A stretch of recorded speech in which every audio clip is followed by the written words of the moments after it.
Now the next topic is inertia. What is inertia? What is inertia? देखिए body की एक natural tendency होती है जो कि किसकी वजह से होती है, मास की वजह से होती है। बॉडी की एक नेचुरल टेंडेंसी होती है कि वो अपने आप से अपनी रेस्ट की पोजीशन या मोशन की पोजीशन को बदल नहीं सकता है। Like inability of the body to change by itself the state of rest और ऑफ मोशन। यानी कि कोई भी बॉडी के पास एक इनेबिलिटी होती है, यानी क्षमता नहीं होती है खुद से अपनी पोजीशन चेंज करने की। जैसे कोई भी टेबल है यहाँ पे रखी हुई, जब तक उसको एक्सटर्नल फोर्स नहीं लगाओगे वो अपनी जगह से मूव करेगी क्या? नहीं करेगी। या तो हवा चल जाए कुछ, या फिर कुछ ऐसी चीज हो जाए जिससे वो एक्सटर्नल फोर्स जब तक नहीं लगेगी वो मूव नहीं कर सकती। मानते हो बात?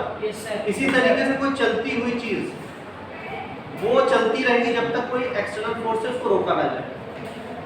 अब जैसे आपके दिमाग में आ रहा होगा सर हम फुटबॉल को किक मारते हैं लेकिन वो तो रुक जाती है ग्राउंड, लेकिन ग्राउंड रुकती क्यों है? वो फ्रिक्शन की वजह से रुकती है। अगर फ्रिक्शन हटा दो आप ग्राउंड और बॉल की सरफेस के बीच में फ्रिक्शन हटा दें तो वो बॉल भी चलती रहेगी, कभी नहीं रुकेगी।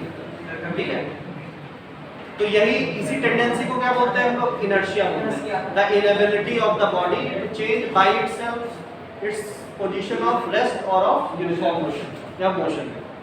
ठीक है, यानी किसी बॉडी के पास खुद से अपनी पोजीशन या फिर अपनी रेस्ट की स्टेट या फिर मोशन की स्टेट को बदलने की जो क्षमता ना होना, वही क्या होती है? इनर्शिया बोला जाता है।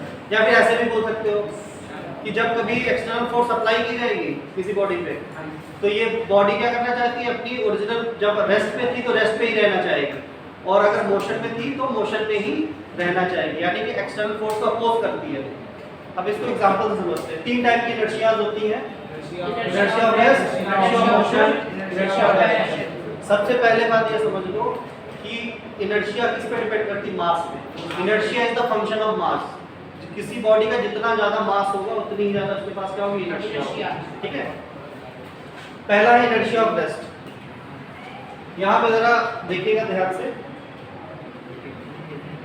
ये एक कैरम का एग्जांपल दे रखा है और एक बस का एग्जांपल, एक ट्रक का एग्जांपल दे रखा है। तो इनर्शिया ऑफ रेस्ट में क्या होता है? सपोज सडनली कोई व्हीकल स्टार्ट हो तो आप किस तरफ जर्क मारोगे? आप पीछे की तरफ जाओगे। ये इसमें दिखाया गया है, ये कोई पर्सन है जो कि लटका हुआ है जिसमें एक ट्रक में अंदर खड़ा हुआ है। ये बस सडनली स्टार्ट हो गई है, ये कहाँ गया? पीछे की तरफ उसने जर्क मारा है। ये किस वजह से हुआ? इनर्शिया की वजह से। क्योंकि बॉडी क्या थी? ये पर्सन क्या था? पहले रेस्ट में था। ड्राइवर ने इस ट्रक को स्टार्ट तो कर दिया, यानी ट्रक को तो स्टार्ट कर दिया, लेकिन ये पर्सन अपनी इनर्शिया के कारण रेस्ट पे ही रहना चाहता है। तो ओवरऑल इफेक्ट क्या होगा? ट्रक आगे जाएगा और ये हल्का सा क्या होगा? पीछे जाएगा। ठीक है, इसको बोलते हैं इनर्शिया ऑफ रेस्ट। ये एक एग्जांपल है, ऐसे बहुत सारे एग्जांपल हो सकते हैं। ऐसे ही अगर इनर्शिया ऑफ मोशन को देखें तो चलती हुई गाड़ी में देखिए बॉडी, ये जो है ड्राइवर सीट बेल्ट पहना हुआ है और सडनली इसने ब्रेक अप्लाई किए, ब्रेक्स अप्लाई किए, तो क्या हुआ? हल्का सा आगे की तरफ चला गया कि नहीं? इसीलिए तो सीट बेल्ट दी जाती है, सेफ्टी पर्पस के लिए। ऐसा हुआ क्यों? क्योंकि इसने ब्रेक तो अप्लाई कर दिया, तो कार को तो रोक दिया, लेकिन क्योंकि ये बॉडी चल रही थी, इसकी बॉडी जो थी कार के अंदर थी, तो वो तो चल रही थी, वो तो चलते रहना चाहेगी, कंटिन्यू रखना चाहेगी अपना मोशन। तो कार रुक गई लेकिन उसकी बॉडी चलती रहना चाहेगी। इसका ओवरऑल इफेक्ट क्या होगा? ये आगे की तरफ जंप करेगा। ठीक है, इसी ये एक एग्जांपल है इनर्शिया ऑफ मोशन का। ठीक है, उसी तरीके से इनर्शिया ऑफ डायरेक्शन। तो जब भी आपने देखा होगा कि कोई भी बस या कार हल्का सा लेफ्ट साइड में टर्न लेती है तो आप इस साइड में हल्का सा झुक जाते हैं, राइट साइड में झुक जाते हैं। वही चीज दिखाई गई यहाँ पे, ये कार आ रही थी 20 डिग्री, हल्का सा इसने बेंड कर दिया, हल्के से डायरेक्शन चेंज हुई 20 डिग्री। तो पैसेंजर्स जो होंगे, पैसेंजर्स किस तरफ जाएंगे? इधर साइड में टर्न कर जाएंगे। इसको बोलते हैं इनर्शिया ऑफ डायरेक्शन।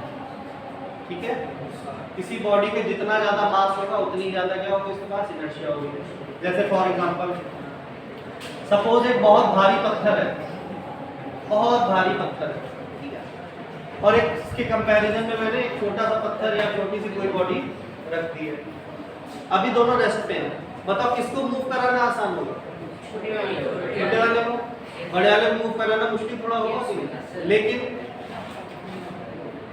तो इसको क्या बोलोगे, इनर्शिया ऑफ रेस्ट इन दोनों की ज्यादा है। अच्छा अब एक बार मूव मोशन करा दो, बाई चांस मोशन करने लगे तो रोकना किसको ज्यादा छोटे वाले को। यानी कि इनर्शिया ऑफ मोशन भी किसका ज्यादा है, बड़े वाले का ज्यादा है। क्यों ऐसा क्यों? बिकॉज का मास ज्यादा है। कह सकते हो इनर्शिया, किसी भी बॉडी का मास जितना ज्यादा होगा उतना ही उसका इनर्शिया भी क्या होगा, ज्यादा। क्लियर है? अब आता है first law of motion. First law of motion क्योंकि इसी पे बेस्ड है, इसीलिए उसको क्या बोलते हैं, लॉ ऑफ इनर्शिया भी बोला जाता है। अब फर्स्ट लॉ ऑफ मोशन देखो।